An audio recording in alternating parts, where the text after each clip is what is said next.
दूरबीन से देखो न्यूज़ रील। आलमी बैंक के माहिर का इंतबाह, पाकिस्तान में पानी की हर बूंद पर तनाज़ात जन्म ले सकते हैं। आलमी बैंक के सीनियर वाटर स्पेशलिस्ट बशारत अहमद सईद ने खबरदार किया है कि अगर पाकिस्तान में पानी की तकसीम और इस्तेमाल के निज़ाम में बेहतरी के इक़दाम न किए गए तो मुस्तक़बिल करीब में हर बूंद पानी पर तनाज़ात जन्म ले सकते हैं।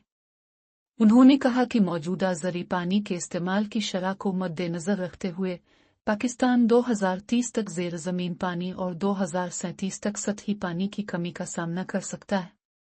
उन्होंने मज़ीद कहा कि अगर सूरत हाल को बेहतर न बनाया गया तो इजाफी पानी का इस्तेमाल सनतों और शहरी इलाकों पर मनफी असर डालेगा, जिससे पानी के हुसूल पर तनाज़ात पैदा होंगे।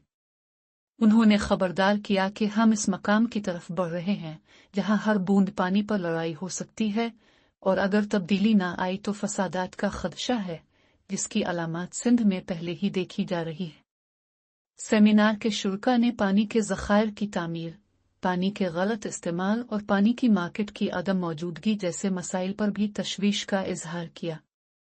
आलमी बैंक की एक हालिया रिपोर्ट के मुताबिक मौसमियाती तब्दीलियों के बाइस पाकिस्तान में गैर ज़री मकासद के लिए पानी के इस्तेमाल में नुमाया इजाफा मुतवक्के है और 2047 तक दर्जा हरारत में 3 डिग्री सेंटीग्रेड इजाफे के साथ पानी की तलब में 60% इजाफा हो सकता है।